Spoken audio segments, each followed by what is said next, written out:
En 1492, les navires de Christophe Colomb dérivaient dans la mer des Sargasses, lorsque soudainement, quelque chose d'horrible a commencé autour d'eux. Ce moment est devenu le début d'une multitude de questions. Colomb était-il le premier Européen à rencontrer des phénomènes étranges dans le Nouveau Monde? Depuis que le lien 19 a disparu sans laisser de traces avec son équipage, des rapports de phénomènes étranges continuent d'affluer de cette région jusqu'à aujourd'hui. Des pilotes et des pêcheurs rapportent des rencontres mystérieuses, peut-être avec des extraterrestres. Où se trouve donc la clé du mystère cachée sous le nom de Triangle des Bermudes? Beaucoup considèrent aujourd'hui le problème du Triangle des Bermudes comme une superstition ou une invention. Cependant, les témoignages des témoins oculaires confirment que des choses se produisent dans cette région qui échappent à notre compréhension. Pour beaucoup, le Triangle des Bermudes reste simplement une figure géométrique au milieu de l'Atlantique, avec des sommets en Floride, à Porto Rico et dans l'archipel des Bermudes. Qu'est-ce qui rend cette partie de l'océan différente des autres? Selon les calculs des scientifiques qui étudient le problème du Triangle des Bermudes, depuis 1945, plus de 1000 disparitions y ont été enregistrées. Non seulement des pêcheurs ont disparu, mais aussi des croiseurs, des avions privés et des paquebots, emportant avec eux passagers et équipages. Richard Weiner, auteur du livre Le Triangle diabolique, note que le plus grand mystère de cette région est la disparition du navire de guerre, les Cyclopes américains. Ce paquebot de 150 mètres de long et d'un déplacement de 19 000 tonnes a disparu pendant la Première Guerre mondiale, lorsque de nombreux navires utilisaient du charbon et que les diesels étaient rares. À bord se trouvaient 300 marins et officiers, en route de la Barbade britannique vers Norfolk, en Virginie. Le navire et son équipage ont disparu sans laisser de traces. Certains blâment la météo car une rafale soudaine, qui n'est pas rare dans ces endroits, peut couler un navire ou un avion en quelques secondes. Cependant, d'autres pensent que des forces beaucoup plus sinistres agissent dans cette région. Le docteur Charles Berlitz, auteur du livre Le Triangle des Bermudes, a passé des années à vérifier presque toutes les théories expliquant la disparition de navires et d'avions dans cette zone. Dans le rapport de Colomb, il est mentionné qu'il était le premier homme à observer des objets étranges dans le ciel nocturne au-dessus de la mer des Sargasses. Nous ne pouvons que spéculer sur l'horreur sans nom qui a envahi ses courageux compagnons, perdus au milieu d'un monde inexploré et terrifiant. Dans le journal de bord de Christophe Colomb, on décrit les mêmes phénomènes mystérieux qui continuent de terroriser les pilotes et les marins osant s'aventurer dans le Triangle des Bermudes. Les habitants des îles des Caraïbes et de Porto Rico ont rapporté à Colomb que de tels événements ne sont pas rares dans ces régions. Dans leurs légendes, on mentionne constamment des dieux célestes et des bateaux de feu vert qui volent dans le ciel et nagent sous l'eau. Disons, l'expérience personnelle de certains chercheurs confirme également des événements étranges. L'un d'eux partage: personnellement, je n'ai presque pas eu de contact avec les forces du Triangle diabolique. Une seule fois, j'ai eu l'impression de voir un phare là où il n'y en avait pas. Néanmoins, il connaît des personnes qui ont rencontré ces forces en face à face. Elles ont vu des lueurs vertes émanant du ciel vers l'eau et se perdant dans l'abîme, et affirmé que c'était l'Inelo. Toutes ces histoires ne peuvent être comparées aux aspects les plus terrifiants du Triangle des Bermudes. Les disparitions mystérieuses, les listes de navires disparus et les bateaux abandonnés, dissous dans le ciel. Chacun de ces événements rappelle les vies humaines qui se cachent derrière eux. Le cas de disparition d'avion le plus célèbre s'est produit peu après la Seconde Guerre mondiale, lorsque 5 avions de la marine des États-Unis ont disparu. Beaucoup pensent que cela ne s'est pas fait sans l'intervention d'OVNI. Cela s'est produit le 5e septembre 1945. Le groupe 19 a décollé pour un vol d'entraînement à 2h de l'après-midi, avec 5 pilotes et 10 membres d'équipage à bord. Le commandant était le lieutenant Charles Taylor, un pilote de chasse expérimenté avec une vaste expérience. Les avions devaient décrire un triangle au-dessus de la mer et revenir à la base dans 2 heures. Après avoir complété la première étape du vol, le groupe X9 a tourné vers le nord. Et là, les pilotes ont commencé à rencontrer des problèmes avec leurs instruments. Une voix a retenti dans le poste de pilotage: « Mes instruments sont devenus fous ». Un autre pilote a confirmé: « J'ai la même chose ». Où sommes-nous ? L'instructeur de vol, le lieutenant Robert Cox, a entendu ces échanges, mais pour une raison quelconque, les pilotes ne l'entendaient pas. Cox a appelé la base, et il s'est avéré qu'ils avaient complètement perdu le contact avec le groupe 19. Les préparatifs pour les opérations de sauvetage ont immédiatement commencé. Les opérateurs radio sur la côte ont continué à recevoir des signaux des avions perdus jusqu'à tard dans la soirée. Puis, dans le poste de pilotage, les derniers émaux du lieutenant Taylor ont retenti. « Ne nous cherchez pas, il ressemble à... » Que Taylor a-t-il vu? Pourquoi a-t-il décidé qu'il ne valait pas la peine de les sauver? Selon le docteur Charles Berlitz, l'équipe de sauvetage était déjà dans les airs à ce moment-là. Mais ici, une nouvelle tragédie s'est produite. Le gigantesque Martin Mariner, avec 13 membres d'équipage à bord, a disparu des écrans radars. L'unité Dix-9 et le Martin Mariner, ainsi que 28 personnes, ont disparu sans laisser de traces, comme s'ils avaient traversé une porte vers une autre dimension. Le docteur Berlitz affirme qu'une commission spéciale a attribué ces disparitions à des instruments défectueux, ce qui a conduit les avions à manquer de carburant et à s'écraser dans l'océan ouvert. Cependant, il est peu probable que les instruments aient pu tomber en panne sur 6 avions en même temps. Berlitz mentionne également qu'un des membres de la commission a plaisanté de manière peu joyeuse, disant que l'unité Dix-9 semblait avoir décollé pour Mars. Peut-être n'était-il pas si éloigné de la vérité. Quoi qu'il en soit, les habitants du coin sud du triangle des Bermudes ne seraient pas surpris même par un martien. Certains scientifiques pensent que des extraterrestres de l'espace ont choisi cette région comme leur point de départ. Peut-être que la clé des disparitions se cache ici. Personne ne nie que des choses inexplicables se produisent dans le triangle des Bermudes. Mais quel est le lien avec les ovnis?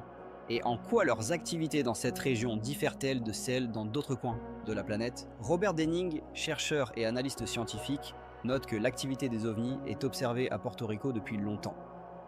Il existe de nombreuses photos montrant des ovnis émergeant de l'eau et replongeant juste au large des côtes, en particulier près de la base américaine Roosevelt Road. Les militaires essaient de garder le silence à ce sujet, mais il est difficile de cacher des choses évidentes. À Porto Rico, il y a une belle montagne nommée El UNC. On ne sait pourquoi, mais les ovnis semblent tourner autour d'elle. Denning et son ami, le célèbre chercheur N. Block, se sont rendus sur cette montagne. Et que découvrirent-ils? Il y avait une multitude de gardes de Walkinat Security, une organisation chargée de la sécurité de base telle que Groom Lake, Zone 50 et 1, Dreamland et Nellis dans le Nevada. Que faisait-il donc au sommet d'El Huense à Porto Rico? Des cas d'enlèvement par des extraterrestres ont également été signalés à Porto Rico. Comment sont-ils liés à des incidents similaires dans d'autres parties du triangle des Bermudes? Dans cette région, on s'est habitué depuis longtemps aux extraterrestres et aux cas d'enlèvement. Des rapports fréquents font état d'ovnis en forme de disque se déplaçant à la même vitesse dans l'eau et dans les airs. Richard Weiner, dans son livre « Le triangle diabolique », relate un incident concernant l'activité sous-marine des ovnis. Le conducteur de bateau John Carpenter a eu la chance d'assister à un spectacle fascinant. Il a observé 2 ovnis explorer l'eau à l'aide de rayons énergétiques. Des observations similaires ont déjà été rapportées par des témoins. Ce que Carpenter a vu confirme encore une fois que les ovnis traversent l'air et l'eau avec une égale facilité. Peut-être que ces rayons sont d'une manière ou d'une autre liés aux disparitions dans le triangle des Bermudes? Kenneth McCall, auteur du livre « L'homme en tant que citoyen de l'univers », émet une hypothèse intéressante sur le triangle des Bermudes. Il suggère que les ovnis peuvent être si souvent observés dans cette région parce qu'ils y ont peut-être une base. Certains scientifiques estiment que des extraterrestres visitent la Terre depuis des millénaires, et certains vont même jusqu'à supposer qu'ils ont fondé une colonie ici. Selon une ancienne légende, l'Atlantide a disparu à la suite d'un cataclysme naturel et repose depuis 12 000 ans au fond de la mer. Peut-être était-ce réellement une colonie d'extraterrestres. McCall se demande si les extraterrestres n'étudient pas les humains en les observant depuis les profondeurs de l'océan, et s'ils n'ont pas parfois besoin d'échantillons pour leurs recherches. Il suppose que les enlevés pourraient se trouver dans des hangars souterrains, bien que ce ne soit pas nécessairement le cas.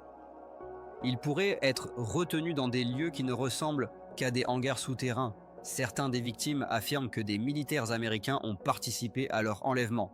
Cela pourrait être vrai, mais il est également possible que les ravisseurs se soient simplement déguisés en militaires américains pour tromper leurs victimes. Dans le triangle des Bermudes, on observe non seulement des rayons lumineux ou énergétiques, mais parfois des phénomènes étranges sont accompagnés de brouillard ou de brume. Einstein a affirmé que le triangle des Bermudes est une porte vers une autre dimension spatio-temporelle. Peut-être que la clé de cette porte se trouve à bord d'un ovni. George Winfield, rédacteur en chef du magazine L'Astronome, note qu'il traite de phénomènes interdimensionnels. Les recherches sur ces phénomènes sont menées depuis 1947, mais ils ont une histoire beaucoup plus ancienne. Le phénomène OVNI est très complexe et se compose de plusieurs aspects. Le journaliste et chercheur George Schnipp soulève la question de l'origine des ovnis. Il note qu'il n'y a pas de réponse claire à cette question. Certains pensent que les extraterrestres viennent d'autres dimensions, d'autres se réfèrent à des univers parallèles, tandis que d'autres croient que ce sont nous-mêmes, juste arrivés d'un avenir lointain. Schnipp s'interroge également sur l'existence de témoins qui auraient franchi cette barrière et seraient revenus. Selon les experts, le nombre croissant de témoignages indique que des milliers de personnes ont été à bord d'OVNI. Ces messages résonnent avec des cas d'enlèvement dans le triangle des Bermudes. L'apparition d'OVNI dans cette région est souvent accompagnée d'observations de faisceaux d'énergie. Et certains témoins rapportent également un brouillard verdâtre. Charlotte Berlitz raconte un incident impliquant Chuck Wakely, un pilote de Miami. Après avoir terminé un vol charter à Nassau, il rentrait à Miami lorsque le ciel fut soudain enveloppé d'un brouillard verdâtre lumineux, si dense que la visibilité était nulle. Wakely remarqua que ses instruments avaient cessé de fonctionner et il fut contraint de se déconnecter du contrôle. Peu après, le brouillard disparut et le vol se poursuivit normalement. Les disparitions dans le triangle des Bermudes pourraient être liées à des enlèvements. Examinons le cas du vol 401 de la National Airlines. L'équipage demanda une vérification temporaire à Miami et les horloges sur le tableau de bord étaient en parfait état. L'avion suivait exactement l'horaire. Plus tard, le copilote se souvint qu'à ce moment-là, la cabine était enveloppée d'un brouillard verdâtre. Mais sinon, tout allait bien. Cependant, à l'aéroport de Miami, l'appareil 727 disparut soudainement de l'écran. Le contrôleur aérien déclara immédiatement l'alerte. Et au bout d'1 minute, la garde côtière était mise en alerte, tandis qu'à l'aéroport, on se préparait au pire. L'hôtesse de l'air fut surprise d'avoir pu accomplir un travail qui prend normalement 10 à 12 minutes, en seulement 3 minutes. Le copilote remarqua que le brouillard vert autour de l'avion disparut soudainement et le ciel devint absolument clair. Précisément 10 minutes après la disparition de l'appareil 727, il réapparut à l'écran. Des recherches ultérieures montrèrent que l'équipement de bord était en parfait état. L'appareil 727 atterrit sans encombre à Miami. L'équipage observait avec perplexité les équipes de secours prêtes à intervenir. Les pilotes ne pouvaient pas croire que l'avion avait été retardé de 10 minutes. Lorsqu'ils commencèrent à comparer leurs montres, il s'avéra que toutes les montres à bord étaient en retard de exactement 10 minutes. Qu'est-ce que le brouillard vert ? Peut-être est-ce une porte vers une autre dimension ? Le capitaine Don Henry, qui revenait de Porto Rico avec 25 000 tonnes de cargaison, en sait plus que quiconque à ce sujet. Ce jour-là, la météo était magnifique et il se reposait dans sa cabine lorsque soudain, l'électricité commença à faiblir. Ils vérifièrent tout, les générateurs, les interrupteurs, les disjoncteurs, tout était en ordre. Cependant, sur le pont, quelque chose de bizarre se produisait. Toute la barge était enveloppée d'un brouillard étrange. Décidant de vérifier ce qui se passait, le capitaine descendit et se heurta à l'inimaginable. Avec 25 ans d'expérience en mer, il n'avait jamais vu de telles rafales étranges. Soudain, tous les instruments sont tombés en panne. Le compas, la radio, le radar, tout est parti en vrille. Au début, ils avaient seulement peur pour la cargaison, mais bientôt, la peur pour leur propre vie les a envahis. Malgré les puissants moteurs diesel, la barge ne pouvait pas bouger. Quelque chose les retenait. Lorsque la tempête s'est enfin calmée, ils ont activé le pilote automatique et sont allés inspecter les dégâts. Sur le pont, le capitaine a vu quelque chose qui lui a donné des frissons dans le dos. Leur corde pendait simplement dans l'air, et à l'autre bout, il n'y avait rien. Lorsqu'ils l'ont tirée, elle était chaude, et son extrémité n'était pas usée ou cassée, mais semblait avoir été coupée. Dans l'air, une force anormale était clairement perceptible, et le matériel de fixation pouvait brûler. Le capitaine Henry pense qu'ils ont eu de la chance de rentrer chez eux vivants. La corde pendait simplement dans l'air, et la barge avec sa cargaison, selon lui, semblait s'être évaporée. Peut-être que cela a un lien avec des extraterrestres, Zap ? Cette hypothèse pourrait expliquer les événements étranges dans le triangle des Bermudes. Il est probable que les navires et les avions disparus aient été capturés par des ovnis. Mais peut-être y a-t-il d'autres explications. Peut-être que des phénomènes naturels banals ou quelque chose de plus horrible que des ovnis sont à l'origine des disparitions. En étudiant le triangle des Bermudes, les chercheurs rassemblent de plus en plus de témoignages indiquant une possible implication d'extraterrestres dans les disparitions. Cependant, est-ce vraiment le cas? Certaines zones de l'océan semblent avoir la capacité d'absorber rapidement des objets. Étrange mais vrai. Aucun débris des navires et avions disparus dans le triangle des Bermudes n'a encore été trouvé. Certains affirment que ces navires étaient nécessaires aux ravisseurs intacts. Une fois par an, quelqu'un signale inévitablement la découverte de débris de bombardiers disparus. La dernière fois, c'était des sauveteurs de Fort Lauderdale qui ont déclaré avoir trouvé 3 ou 4 avions qui auraient fait partie de l'escadrille 19. Cependant, après une petite enquête, le capitaine Henry a découvert qu'après la guerre, de nombreux avions de ce type s'étaient accumulés à la base de Fort Lauderdale, souvent démontés pour pièces pour d'autres machines. Pour se débarrasser des débris, ils étaient chargés sur des navires et jetés par-dessus bord dans l'océan ouvert. Ils pensent que les avions trouvés ont ainsi fini dans l'océan, mais si des extraterrestres capturent vraiment des navires, pourquoi cela se produit-il uniquement à un endroit sur la planète? Des choses étranges se passent non seulement dans le triangle des Bermudes. Un endroit similaire existe au large de la côte est du Japon, connu sous le nom de mer du Diable. Si l'on perce un puits au centre du triangle des Bermudes, à travers le noyau de la Terre, on se retrouvera finalement dans la mer du Diable. À propos, dans ces 2 endroits seulement, la boussole indique le nord géographique et non le nord magnétique, comme dans le reste du monde. Cela signifie-t-il que nous sommes proches de résoudre le mystère du triangle des Bermudes? Le docteur David Jacobs, auteur du livre « Les problèmes des ovnis en Amérique », note que malheureusement, nous ne savons pas encore grand-chose. De nombreux faits ont été accumulés, mais ce problème est resté toujours clos.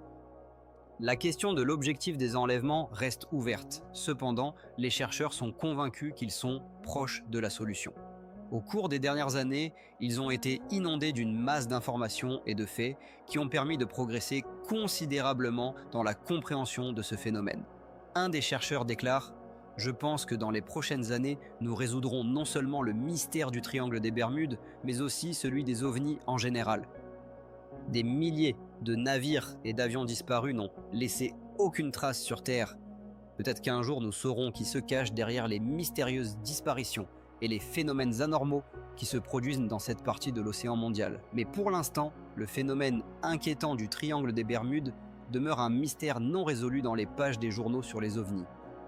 Certains scientifiques avancent l'hypothèse que la grande pyramide de Gizeh a été construite bien avant les premiers pharaons. La question des dalles de granit sacré situées en son cœur reste ouverte. Qui les a installées là et pourquoi? Les chercheurs suggèrent que les pyramides de Gizeh pouvaient servir de phare pour les extraterrestres, leur indiquant le chemin vers le cosmodrome dans le désert du Sinaï, dans le corridor, à la fin du désert cosmique. Les découvertes récentes dans le domaine de l'astronautique confirment l'existence d'un lien entre les pyramides égyptiennes et martiennes. Peut-être que notre véritable patrie est Mars. Les ufologues estiment que les clés des mystères de la Grande et de la pyramide d'Égypte peuvent être trouvées dans l'espace, et que les anciens Égyptiens en étaient conscients. Les débats sur les pyramides égyptiennes se poursuivent depuis des milliers d'années. Ni les anciens, ni les scientifiques modernes ne parviennent à un consensus sur la manière et par qui elles ont été construites. Et surtout, pourquoi? Selon la version officielle, ce sont des tombes pour les pharaons, construites par les Égyptiens vers 2500 ans avant notre ère, à l'époque de la 4e dynastie. Cependant, cette version suscite des doutes chez beaucoup. Certains scientifiques estiment que les anciens Égyptiens n'auraient pas pu construire de telles structures massives. Si ce n'était pas eux, qui donc? Les archéologues affirment qu'il y a 4000 ans, les Égyptiens non seulement vénéraient le soleil, mais croyaient également en des êtres célestes qui descendaient sur Terre pour donner aux hommes des connaissances. Il est possible que ces divinités soient d'une manière ou d'une autre liées aux pyramides. Les questions sur le lien entre les pyramides et les récentes découvertes sur des planètes voisines restent sans réponse. Peut-être qu'un même architecte se cache derrière toutes ces constructions. Et si c'est le cas, les anciennes pyramides aideront-elles à résoudre le mystère de l'apparition de l'homme sur Terre? Pour l'instant, ces questions ne sont que des questions. En l'absence de preuves réelles, Les pyramides à la lisière du désert égyptien ne sont que 3 énormes tas de pierres. Les plus grandes d'entre elles sont les pyramides de Khéops, ou simplement la Grande Pyramide. Les scientifiques modernes estiment qu'en termes de mathématiques, de physique et de bon sens, les Égyptiens n'auraient pas pu construire cette grande pyramide de Khufu.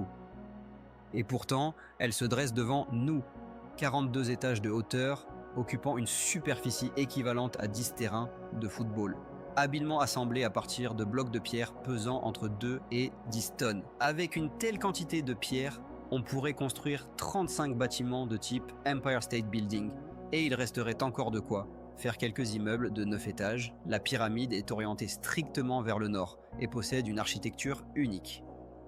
Comment les anciens Égyptiens ont-ils pu construire une structure aussi complexe avec leurs outils primitifs ? Il est possible que nous ne sachions tout simplement rien des véritables bâtisseurs de la pyramide. Pendant longtemps, tous les manuels ont répété la version de l'historien grec Hérodote, qui, au 5e siècle avant notre ère, après avoir visité l'Égypte, a écrit que la Grande Pyramide avait été construite en 20 ans par des équipes de 300 esclaves se succédant les uns aux autres. Mais est-ce vraiment le cas ? L'ingénieur Ron Charles souligne: pour construire une telle machine en 20 ans, il faut poser sous 10 tonnes de pierre toutes les 3 à 5 minutes, et ce, 24 heures sur 24. Aujourd'hui, nous n'avons pas de telles technologies. Mais la pose des pierres n'est qu'une partie du problème. Comment les Égyptiens ont-ils pu transporter d'énormes blocs de pierre depuis la carrière jusqu'au chantier des pyramides ? Chuck Missler, ingénieur et astronome, évoque la version populaire au cinéma selon laquelle les pyramides étaient construites par des centaines de milliers d'esclaves. Il qualifie cette théorie d'absurde. Rien de plus stupide ne peut être imaginé. David Tiulin, auteur du livre Le signe et le témoignage, ajoute que les Égyptiens de la 4e dynastie n'étaient pas connus pour leur bellicisme, et même si cela avait été le cas, ils n'auraient pas pu rassembler un tel nombre d'esclaves. Avec une telle pénurie de main-d'œuvre, il était impossible pour les Égyptiens de construire les pyramides, même en utilisant des dispositifs complexes pour transporter la pierre, affirme-t-il. De plus, les égyptologues ne savent toujours pas quels dispositifs étaient précisément utilisés. Parmi les scientifiques, il existe 2 principaux camps. Certains estiment que des rouleaux étaient utilisés pour la construction, d'autres des rampes inclinées. Grégory Perrou, architecte, note que les partisans des rampes soutiennent que les pierres étaient élevées, le long d'une rampe inclinée d'une longueur d'1,5 km. Cependant, il souligne que construire une telle rampe serait beaucoup plus compliqué que la pyramide elle-même. Et puis, comment les Égyptiens ont-ils pu se débarrasser de 2500 tonnes de déchets de construction ? S'interroge Peyrouz. Il examine également la théorie selon laquelle les Égyptiens pouvaient glisser des rondins sous les blocs. Cette théorie semble raisonnable, surtout si l'on ne prend pas en compte certains facteurs vitaux, dit-il en soulignant qu'à l'époque, seuls des palmiers dattiers poussaient en Égypte, qui servaient de source de nourriture, et il est peu probable que les Égyptiens aient choisi de les abattre. De plus, pour livrer 25 millions de rondins, une flotte serait nécessaire, ce que l'Égypte n'a jamais eu. Il est absolument impossible de transporter des blocs dans des rouleaux en bois sur une route en pierre, ajoute-t-il, en soulignant qu'avec un tel poids des blocs, il ne resterait rien après quelques centaines de mètres des rouleaux. Malgré cela, les explications traditionnelles sur l'origine des pyramides demeurent inchangées depuis des siècles. Peut-être est-il temps maintenant de changer cela ? S'interroge Peyrouz, notant l'écart évident entre les théories et les faits. À l'époque de la construction des pyramides, des sciences telles que la géologie, les mathématiques et l'astronomie connaissaient leur apogée. Nos technologies ne nous permettent pas de construire quoi que ce soit de semblable, dit Greg Nelson, auteur du livre La puissance des pyramides. Il n'exclut pas la possibilité que d'autres civilisations aient aidé les Égyptiens dans la construction des pyramides, peut-être même des êtres d'autres systèmes solaires et galaxies. Si la pyramide a été construite par une race extraterrestre de vagabonds cosmiques, quel est donc le but de ces géants ? S'interroge Nelson. Certains scientifiques pensent que la réponse réside dans la base et l'orientation de la pyramide. Il est peu probable que les Égyptiens savaient ce que nous savons aujourd'hui sur la géologie, note-t-il en soulignant qu'il est incompréhensible comment ils ont pu construire une si énorme structure sans fondation adéquate. En théorie, elle aurait dû s'enfoncer dans le sol, ajoute-t-il, en soulignant que les ingénieurs modernes prennent en compte un affaissement de 15 cm pour des bâtiments de plusieurs étages sur une période de 100 ans, tandis que la Grande Pyramide, pesant 5 tonnes et demie, s'est enfoncée de seulement 4 cm en 5000 ans. Cette merveille d'ingénierie indique que des architectes inconnus non seulement désiraient que la pyramide dure éternellement, mais savaient également comment y parvenir. De plus, les ingénieurs modernes sont frappés par le fait que les ancêtres anciens ont réussi à rendre les murs parfaitement droits. Dans la construction moderne, un écart de 25 cm sur 12 mètres est considéré comme un énorme accomplissement, tandis que les murs de la Grande Pyramide sont construits avec un écart d'environ 1,5 cm. Selon Gonigonde, auteur du livre Stonehenge et la Grande Pyramide, les technologies modernes ne peuvent pas garantir une telle précision que celle atteinte par les bâtisseurs de la Grande Pyramide. Ces anciens architectes possédaient des connaissances phénoménales en astronomie. Ils comprenaient la durée d'un jour et d'une année, connaissaient les moments des équinoxes et réalisaient que la Terre avait une forme sphérique, ce qui leur permettait de calculer la latitude et la longitude. Anthony Hilder, écrivain et théoricien, souligne l'incroyable orientation géographique de la Grande Pyramide à Gizeh. Ces murs sont strictement orientés du nord au sud et de l'est à l'ouest, avec un écart par rapport au vrai nord de seulement 3 minutes. Hilder se demande comment les habitants du monde ancien ont pu déterminer le vrai nord, alors que les Européens ont débattu pendant des siècles pour savoir si notre planète était plate. Les Égyptiens, ou leurs mentors, calculaient déjà la latitude et la longitude sur la surface sphérique de la Terre il y a 4000 ans. Richard Hoagland, auteur du livre Monuments martiens, affirme que 2 découvertes scientifiques récentes contredisent dans les conceptions traditionnelles selon lesquelles les pyramides égyptiennes servaient de tombes pour les pharaons. La première découverte concerne des échantillons radioactifs et de radiocarbone qui ont montré que le sommet de la pyramide est plusieurs milliers d'années plus ancien que sa base. La seconde découverte est liée à du sable radioactif trouvé au centre de la pyramide, dans les chambres derrière la chambre funéraire royale. Ces 2 faits, selon Hoagland, s'expliquent bien l'un l'autre et peuvent indiquer la présence de technologies qui étaient familières aux bâtisseurs de la Grande Pyramide. Il existe également des hypothèses sur des voyages interplanétaires et la présence d'extraterrestres. Certaines scientifiques expriment l'opinion qu'à l'intérieur de la Grande Pyramide agit une puissante énergie noire, qu'ils appellent la malédiction des pharaons. David Davis, écrivain et historien, note que la malédiction des pharaons a d'abord touché 2 Anglais, Howard Carter et Lord Carnarvon, qui en 1920 ont exploré la tombe de Toutankhamon. Parmi les artefacts, ils ont trouvé une tablette avec une malédiction, avertissant de ne pas troubler le repos du pharaon. Bien que cela n'ait pas effrayé les scientifiques, leurs assistants locaux ont pu paniquer et fuir, cachant la tablette. Cependant, peu après cela, 3 douzaines de personnes participant aux fouilles sont mortes. Carnarvon et Carter s'apprêtaient à ouvrir la momie, lorsque le premier tomba soudainement malade et mourut peu après d'une maladie inconnue. Au moment de sa mort, l'électricité s'est coupée dans tout le Caire. L'Américain Carter Mace, qui a retiré le dernier morceau de mur bloquant le passage vers la tombe, est également mort avec les mêmes symptômes, fièvre et coma. Après que Carter a montré la tombe à son ami George Good, ce dernier s'est réveillé avec de la fièvre et est rapidement décédé.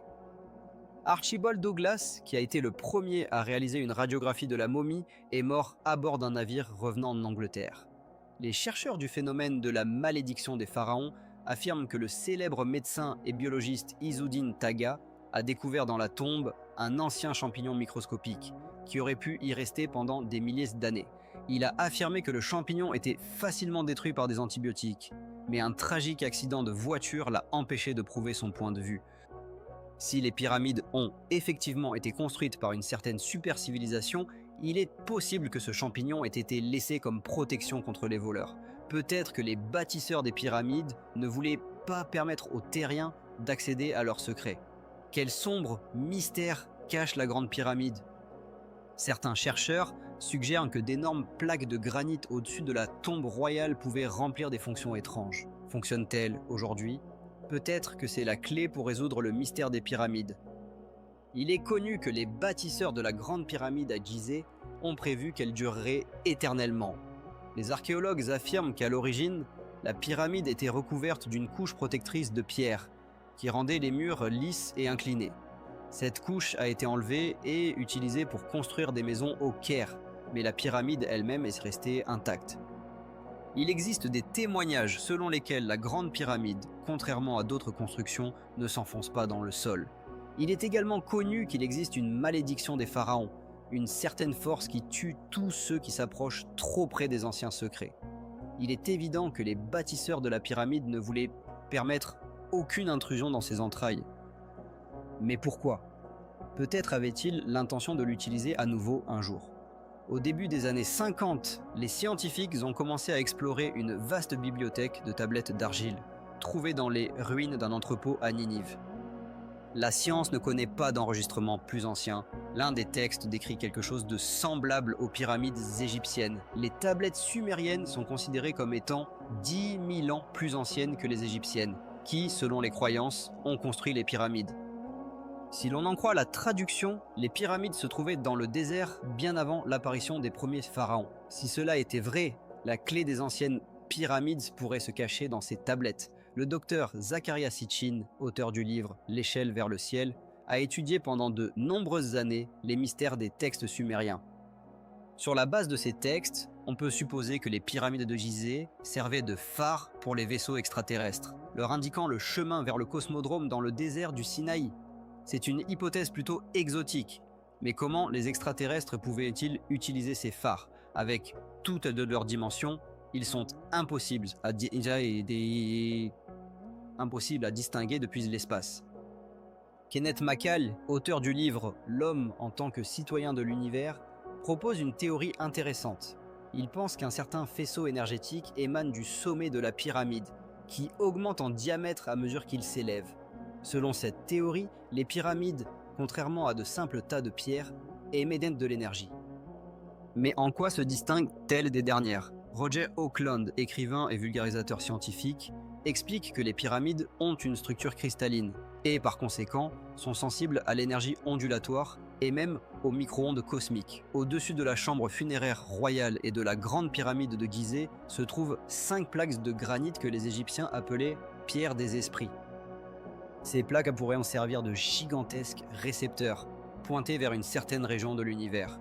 À l'intérieur de la pyramide, un faisceau d'énergie jaillit qui s'élargit en diamètre à mesure qu'il s'éloigne de la Terre. Ce phénomène a été observé pour la première fois par l'inventeur anglais Sir Simons. Alors qu'il s'apprêtait à boire du vin dans une bouteille, il ressentit soudainement une légère décharge électrique. Cela surprit Simons et il enveloppa la bouteille dans un journal humide, la transformant en un simple accumulateur connu sous le nom de bouteille de Leyde.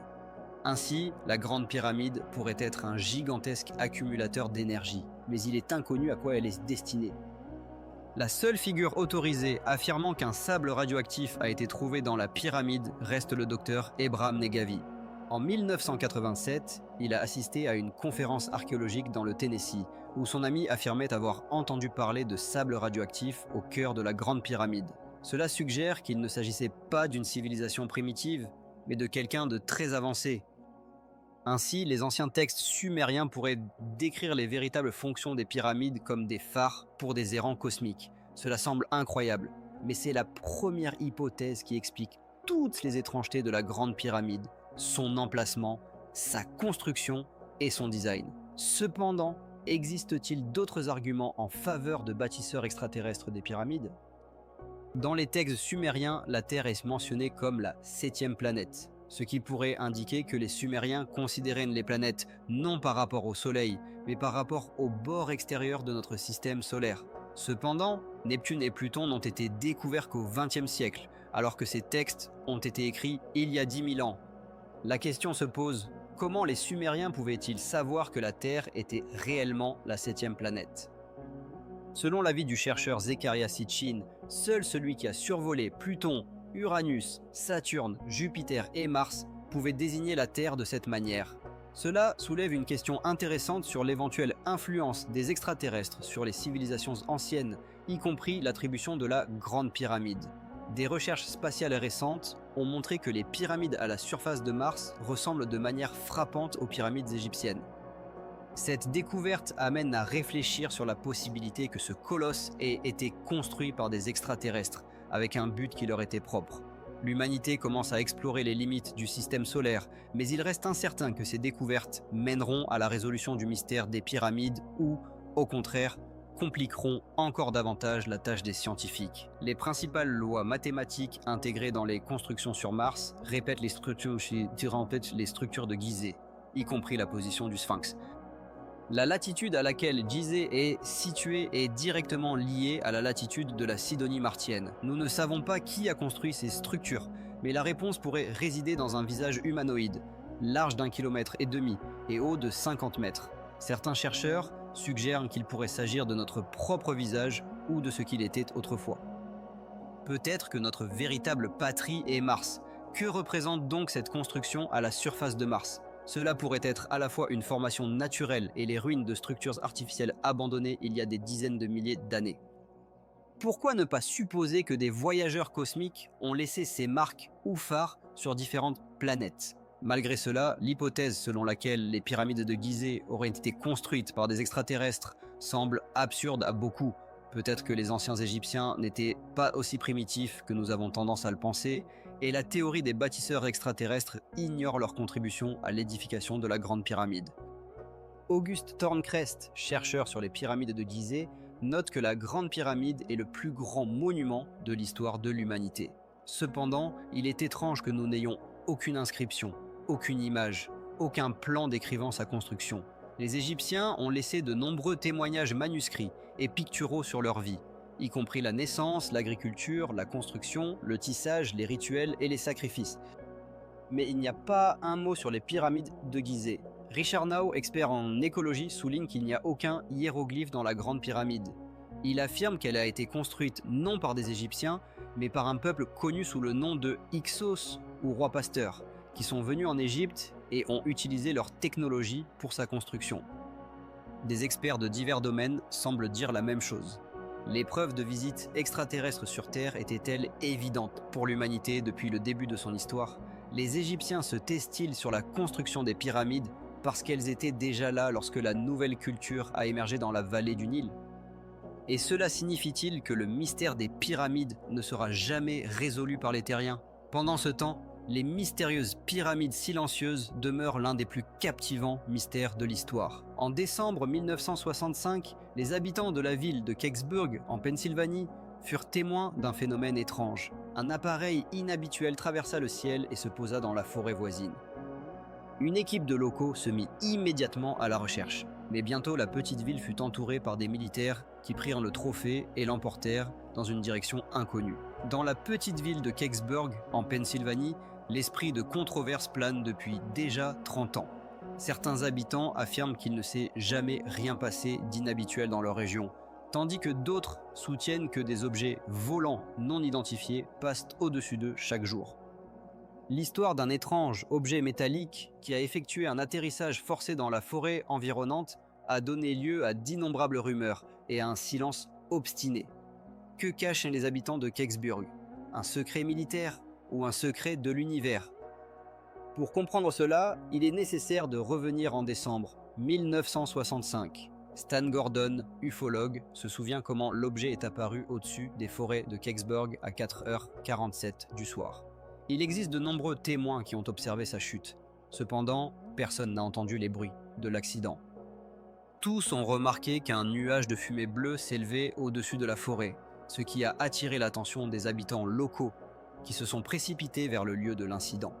Au fond d'un ravin forestier, ils ont découvert un objet métallique, encore fumant de son passage rapide à travers l'atmosphère terrestre. James Romanski, l'un des premiers à arriver sur les lieux, décrit « J'ai vu un grand appareil, quelque chose comme un épi de maïs. Il avait un pare-choc assez enfoncé dans la partie inférieure du fuselage. Je ne peux pas décrire exactement sa couleur, bronze, cuivre, acier, difficile à déterminer. Selon les témoignages, des camions, des soldats et du matériel sont rapidement arrivés sur les lieux. Nous étions en état de guerre. Partout des jeeps, des camions, des soldats, continue Romanski. 2 hommes en manteaux identiques, avec des coupes de cheveux courtes, sont sortis de la forêt. L'un d'eux, après avoir jeté un coup d'œil autour, a annoncé d'un ton officiel la fermeture de l'accès à cette zone et a ordonné à tout le monde de rentrer chez soi. Stan Gordon, qui a interrogé des témoins, a découvert que l'objet était resté dans le ravin seulement quelques heures avant d'être saisi par les militaires. Ils ont amené ici un tracteur avec 2 plateformes. À l'arrière, il y avait un élévateur avec un câble et un transporteur chargeur. Sur la plateforme se trouvait une housse en toile qui couvrait étroitement le pare-chocs, raconte Gordon. Tard dans la soirée, le tracteur avec la plateforme a quitté Kecksburg. Il a été plus tard révélé que le camion se dirigeait vers la base de l'armée de l'air de Lockford dans l'état de l'Ohio, puis vers Dayton, à la base Wright-Patterson. Il est probable que l'objet ait été surveillé et qu'une équipe spéciale ait été préparée pour l'opération. L'objet mystérieux a été emporté et personne à Kecksburg ne l'a revu. Cependant, le plus mystérieux s'est produit plus tard. Le présentateur de l'émission d'information John Murphy a jugé l'incident à Kecksburg suffisamment important pour une enquête journalistique et a interrogé des témoins. L'un d'eux a déclaré « J'ai vu cette chose tomber et brûler ». Lorsqu'on lui a demandé s'il avait vu la même chose, un autre témoin a confirmé « Oui, bien sûr, il avait une forme de cigare, tout en feu. En fait, il volait très droit, puis a atterri dans la forêt. Il y avait quelque chose d'écrit dessus, mais c'était illisible. Peut-être que c'était des hiéroglyphes, disons, japonais ? Le témoin, ne croyant pas cela, a répondu « Non, ça ne ressemble pas du tout. » Êtes-vous sûr que c'était un vaisseau spatial ? Absolument. Il était très, très lumineux, a-t-il assuré. Autour, il y avait beaucoup de soldats, et les gens ne savaient pas ce qui se passait, ce qui ajoutait à l'atmosphère de peur et d'incertitude. Les témoins de la chute de l'objet et de sa capture ont été très effrayés par la suite. John Murphy, l'un des témoins, partage ses impressions. Peu après l'incident, les personnes qui avaient volontiers partagé leurs observations ont soudainement commencé à refuser de mentionner leur nom. Que s'est-il passé au cours des quelques heures qui ont suivi les témoignages des témoins ? Cette nuit-là, il y avait effectivement beaucoup de militaires. Et selon certains, ces personnes ont refusé de témoigner non pas de leur propre gré. Peut-être ont-elles simplement été contraintes de le faire ou même payées pour garder le silence. Kevin Randall, auteur du livre Histoire des crashs et du déni, affirme que les autorités officielles nient tout lien entre les ovnis et les extraterrestres, bien qu'elles sachent en réalité qu'ils existent. Il souligne, les militaires savaient qu'ils avaient affaire à un vaisseau spatial. C'est pourquoi ils se comportaient comme en temps de guerre. Cependant, la question se pose. Où sont les preuves que l'appareil n'a pas été lancé par les militaires eux-mêmes ? Comment connaître la vérité sur ce qui s'est passé le 9e décembre 1965 ? Peut-être cherchons-nous quelque chose qui n'a en réalité jamais existé. Certains habitants de Kecksburg affirment qu'il n'y a pas de mystère militaire ici. Beaucoup rejettent la version du crash au-dessus de Kecksburg et estiment qu'il s'agissait d'une simple météorite. Selon Jim Romanski, la version de la météorite a été suggérée par les militaires eux-mêmes il y a 30 ans. Quelqu'un du coin a demandé ce que vous pensiez que c'était, et les militaires ont lâché sans réfléchir météorite. En réponse, nous avons seulement ri, car nous savions que c'était un mensonge pur et simple, se souvient-il. Néanmoins, cette version est devenue officielle. Pourrons-nous maintenant, après 30 ans de désaccord parmi les témoins eux-mêmes, retrouver où se cachent les débuts et les fins de cette histoire ?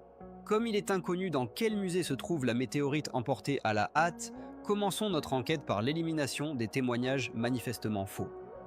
Les véritables ufologues essaient toujours de trouver une explication logique aux phénomènes mystérieux et aux récits fantastiques des témoins. Tout d'abord, écartons la version du canular. Ce soir-là, quelque chose s'est effectivement produit, mettant les troupes en alerte. Leurs actions ne peuvent être expliquées que par un événement d'importance nationale. Le vol d'une boule de feu brillante a été observé au Canada et dans plusieurs États américains, y compris le Michigan, l'Indiana, l'Ohio et la Pennsylvanie. Ainsi, Kecksburg n'est que la conclusion de cette histoire. Les témoignages des témoins se contredisent. Peut-on considérer cet objet comme fabriqué par l'homme ? Ou s'agit-il réellement d'une météorite ? Un météorite est un fragment de roche spatiale qui vole à une vitesse de plusieurs milliers de kilomètres par heure et s'enflamme par friction dans l'atmosphère de la Terre. En général, il se déplace en ligne droite, tandis que l'objet observé a changé de trajectoire plusieurs fois. Les personnes qui l'ont observé avant sa chute notent qu'il volait lentement, comme s'il planifiait son parcours. Quoi qu'il en soit, le souvenir de l'objet n'a pas été dicté par son prétendu vol supersonique. un atterrissage automatique, un fuselage métallique sans joint ni soudure, des lettres mystérieuses sur le panneau, une alerte générale. Tous ces éléments sont des faits réels, si semblables aux inventions des écrivains de science-fiction sur des invasions d'autres mondes. À Kecksburg, plusieurs témoins affirment que des militaires sont apparus là-bas littéralement quelques heures après la chute de ce prétendu météorite. Les troupes se sont progressivement regroupées depuis divers lieux de déploiement, créant une atmosphère de tension. La capture organisée du météorite est devenue quelque chose de complètement nouveau pour l'armée américaine, et cela ressemblait presque à une blague. Selon James Romanowski, les troupes ont également occupé plusieurs bâtiments. Des jeeps, des bus et des camions étaient égarés près de la caserne des pompiers, et des personnes en uniforme se trouvaient autour. Un des témoins présents sur les lieux a même pensé qu'une guerre avait commencé. À l'entrée, 2 gardes armés se tenaient, et lorsque l'un d'eux a demandé à entrer pour des besoins naturels, les gardes n'ont que grogné en réponse que ce n'était pas permis. La situation ressemblait à un état de siège, comme dans un film. Il existe de nombreux documents confirmant l'implication des États-Unis dans la capture d'objets spatiaux sur leur territoire. Dans ce contexte, 2 scénarios se distinguent, nécessitant la création de groupes spéciaux de capture. Le premier, lorsqu'un vaisseau spatial d'un autre pays atterrit sur le territoire national, et le second, lorsque l'objet devient un vaisseau extraterrestre. Stan Gordon, chercheur sur les incidents de Kecksburg, a pris connaissance des rapports du service radar de la 662e escadrille. Ces enregistrements confirment l'existence de groupes d'intervention spécialement formés, chargés de capturer des aéronefs inconnus. Selon les documents des archives de la 662e escadrille, au moins plusieurs personnes de son personnel ont participé à l'opération menée cette nuit-là à Kecksburg. Cependant, aucune trace de la nature des actions n'a été conservée dans les archives, ce qui indique le caractère secret de l'opération.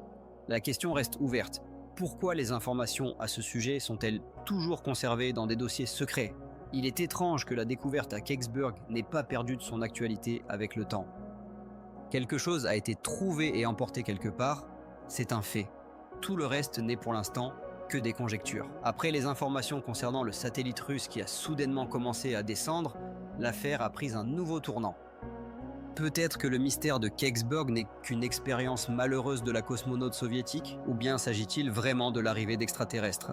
Laquelle de ces hypothèses pourrait expliquer le mystère de l'objet non identifié tombé à Kecksburg ? Richard, expert en problèmes écologiques, a noté qu'en 1965, l'URSS et les États-Unis avaient des chances égales de mettre en orbite des armes nucléaires, et chaque partie était intéressée par les secrets de l'autre. Lors du lancement des étages de fusées spatiales usagées, ils brûlent généralement dans l'atmosphère, bien que dans certains cas, la combustion complète ne se produise pas.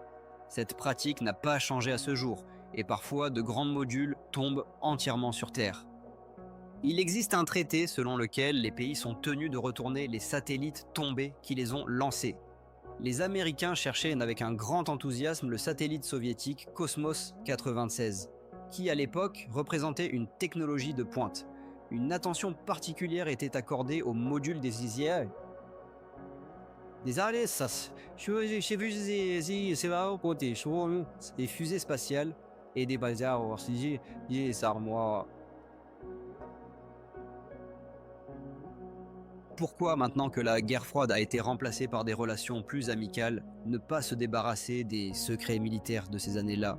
La découverte à Kecksburg aurait-elle pu être un débris d'une fusée soviétique ou même une ogive détachée ? Tout d'abord, les fusées porteuses ne sont pas équipées d'un système d'atterrissage doux, comme celui observé à Kecksburg. Deuxièmement, si cela s'était produit, il ne resterait pas de fenêtres intactes dans les environs. Cosmos 96 a été lancé le 23 novembre 1965 et son accélérateur s'est détaché au-dessus du Canada quelques heures avant les événements de Kecksburg. En effet, ces 2 événements ont beaucoup en commun, mais seulement en ce sens qu'ils se sont produits presque simultanément. Ainsi, au lieu de Vénus, le satellite soviétique a atterri à Kecksburg, et l'origine de l'inscription qui y figurait est tout à fait terrestre. Il était couvert de cercles, d'étoiles et de divers gribouillis. Peut-être s'agissait-il de hiéroglyphes, disons japonais. Cependant, comme l'a noté l'un des chercheurs, Il n'avait jamais vu de tels hiéroglyphes. Le marquage des satellites soviétiques de cette époque a suscité l'incompréhension chez ceux qui n'étaient pas familiers avec la langue russe ou le cyrillique. Étant donné que l'objet brûlé dans l'atmosphère n'était pas du tout nouveau, les marques qui y figuraient pouvaient être déformées. L'un des chercheurs, dont les racines remontent à Kiev, se souvient qu'un jour il a demandé à son père d'écrire quelque chose dans ses langues maternelles, l'ukrainien et le russe. Il assure que l'écriture polonaise et russe n'a rien en commun avec ce qu'il a vu de ses propres yeux. Néanmoins, la plupart des gens se sont calmés, croyant que le vaisseau spatial Cosmos 96 et l'objet tombé à Kecksburg, c'est la même chose. Cependant, Stan Gordon, chercheur, était clairement mécontent de cette conclusion. Il souligne que le satellite devrait avoir des soudures et des instruments, et les photographies de l'objet qu'il a vu montrent que ce n'est certainement pas Cosmos 96. Avec 30 ans d'expérience en tant que machiniste, il ajoute « J'ai retravaillé une tonne de ferraille, je sais de quoi je parle ». Il est difficile de ne pas être d'accord avec son observation, et il admet que cela pourrait être un vaisseau extraterrestre. L'objet, tombé en décembre 1965 dans les forêts de Kecksburg en Pennsylvanie, est devenu le sujet de nombreux débats. Les chercheurs se demandent si nous pourrons finalement nous convaincre que c'était un satellite russe non contrôlé Cosmos 96. Sachant que Cosmos 96 est tombé sur Terre le même jour, beaucoup ne s'imaginent pas ce qu'il représentait. L'appareil trouvé à Kecksburg était significativement plus grand que le satellite Cosmos Vénus. Il n'avait ni rivet, ni boulon, ni soudure, et il manquait également les antennes sensorielles externes qui distinguent la plupart des satellites soviétiques. Selon les services de renseignement américains, Cosmos 96 est entré dans l'atmosphère terrestre à 3h18 du matin au-dessus du Canada. Ne voyant pas l'objet lui-même, il est impossible de tirer une conclusion définitive sur son origine. Il est possible qu'il soit encore conservé dans un hangar d'une base secrète, mais cela reste également une question. L'ambassade de Russie ne dispose pas d'informations sur la chute d'un satellite soviétique sur le territoire de la Pennsylvanie, et selon les services gouvernementaux américains, rien de tel n'aurait pu se produire avec leur technologie orbitale. Dans le projet de l'US Air Force Livre Bleu, consacré au problème des ovnis, la version officielle parle d'une météorite. Robert Blaiston, témoin des événements, partage son opinion.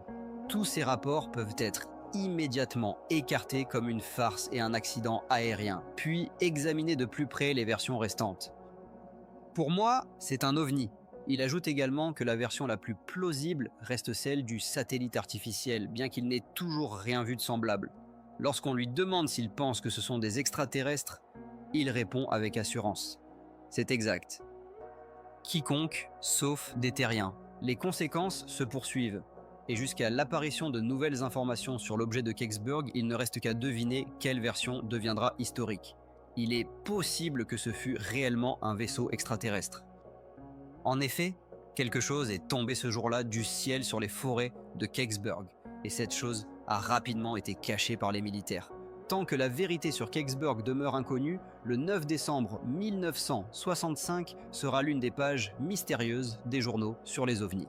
Peut-on croire les récits des témoins oculaires des ovnis? Ou essayait-on simplement de nous mener en bateau?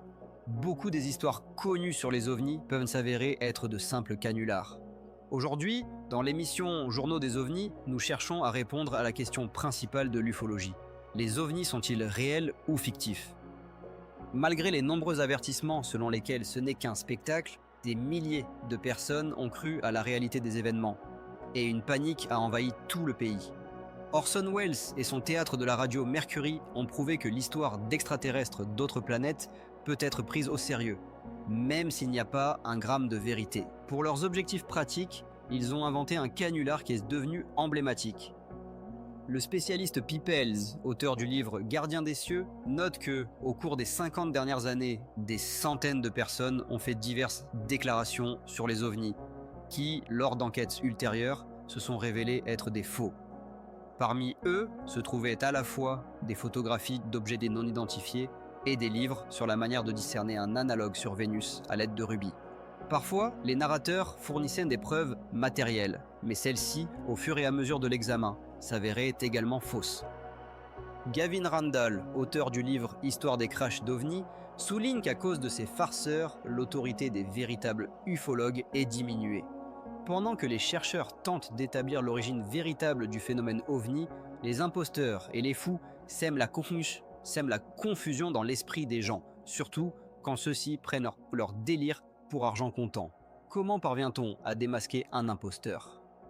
Sur quoi se basent les ufologues pour déterminer la véracité des informations sur les ovnis? Tout d'abord, il convient d'établir ce qui motive tel ou tel témoignage. L'historien Curtis Peebles raconte comment l'une des mystifications a été révélée.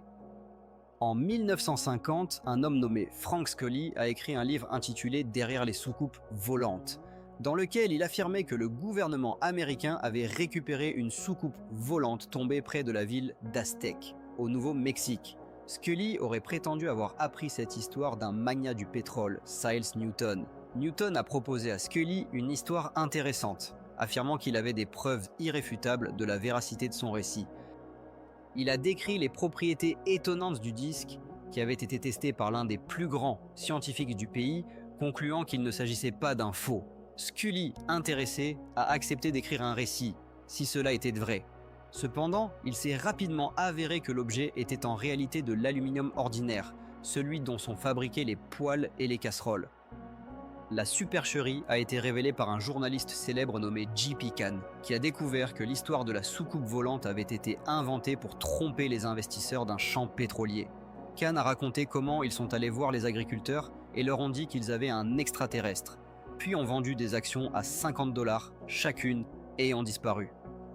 Par la suite, ils ont été accusés de fraude. Cette histoire et son dévoilement illustrent la lutte constante des ufologues contre toutes sortes de mystifications. Mais à quelle preuve peut-on faire confiance? Avec tant de témoins, la vérité semble introuvable.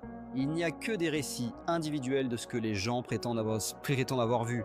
Cela signifie-t-il qu'il est en réalité impossible de prouver l'existence d'extraterrestres, même à notre époque d'exploration active des espaces cosmiques? Éprouvant une confiance totale envers les astronautes, pouvons-nous considérer leur rapport d'observation d'objets non identifiés comme une preuve irréfutable? À l'époque des premiers vols, les astronautes parlaient souvent d'observation d'ovnis. Cependant, aujourd'hui, les ufologues ont tendance à douter de la véracité de ces informations.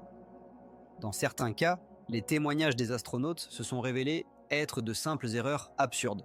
Un exemple frappant est le rapport de Jim McDivitt, membre de l'équipage du vaisseau Gemini 4. Selon lui, un énorme objet de forme sphérique dont une main dépassée avait nagé à proximité du vaisseau.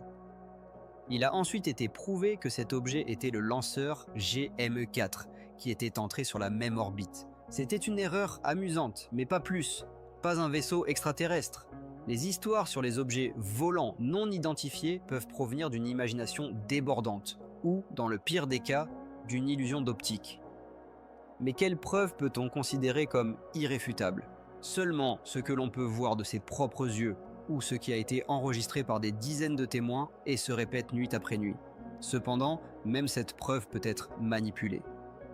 Dans une petite ville appelée Gulf Breeze en Floride, célèbre pour ses rapports sur les ovnis, les avions ne sont pas rares, compte tenu de la proximité de 2 bases de l'Air Force.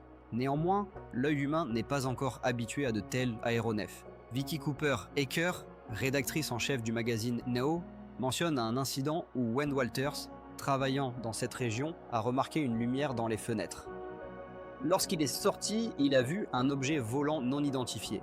Heureusement, il avait un appareil photo et il a pris des clichés nets d'objets en forme de lanterne.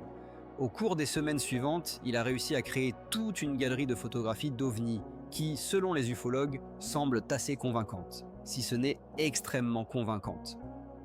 Cependant, son récit n'a pas plu à tout le monde.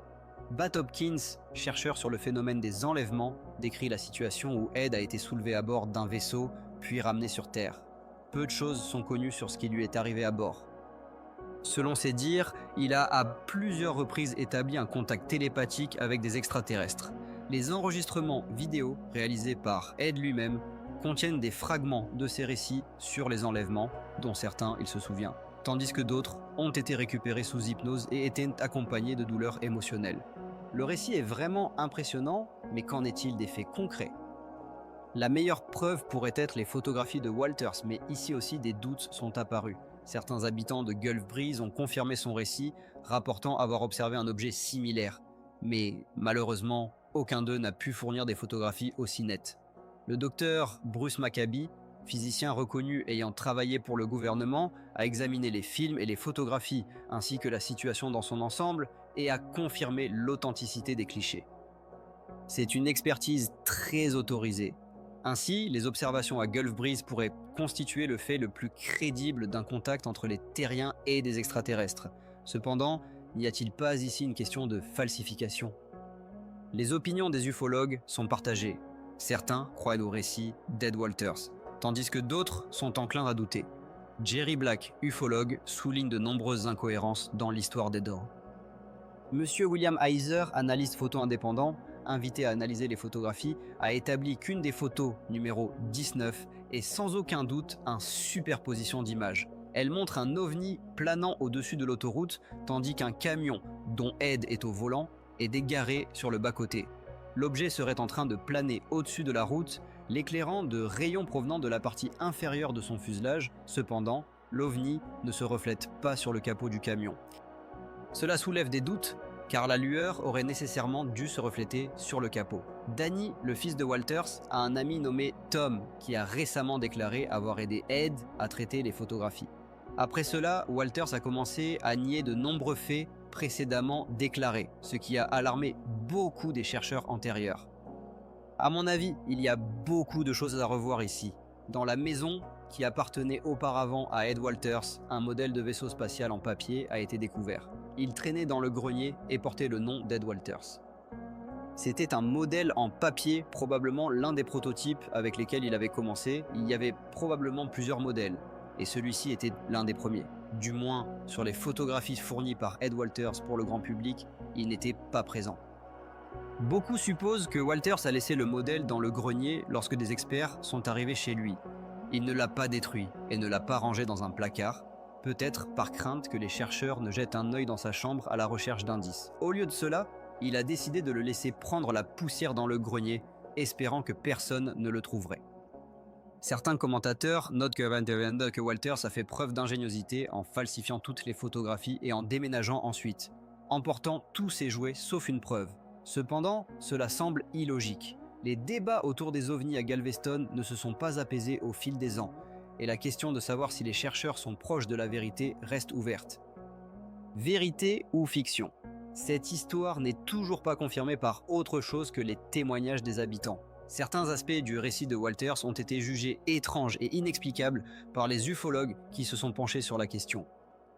Walters a affirmé que ses photographies avaient passé 4 tests de polygraphe, bien qu'en réalité, seuls 2 d'entre eux aient été des tests de polygraphe, et tous les tests aient été payés par lui-même. Des experts en polygraphie soutiennent que les résultats de ces tests ne peuvent pas être considérés comme valides. Il existe un certain nombre d'arguments en faveur de Walters.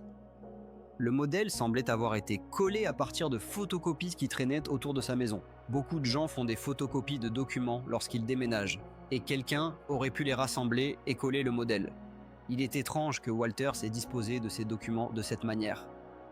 Les opposants à Walters ont établi qu'il s'agissait de dessins qui lui appartenaient et que le paquet de dessins avait été esquissé quelques années après que les photographies aient été prises. Ainsi, il n'y a aucun lien entre le modèle et l'image de l'OVNI.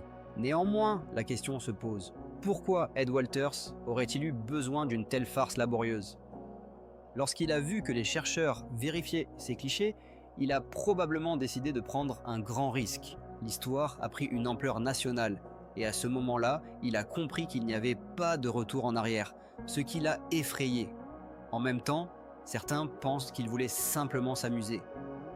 Les controverses autour de Gulf Breeze se poursuivent, soulevant à nouveau la question des preuves de l'existence des ovnis, qui pourraient convaincre même les plus ardents sceptiques. Certains affirment avoir vu non seulement des ovnis, mais aussi des extraterrestres à l'intérieur du vaisseau, et qu'ils ont des preuves de ces récits. Depuis la fin des années 70, de plus en plus de personnes déclarent avoir été enlevées de force dans une soucoupe volante, où des expériences terrifiantes étaient menées.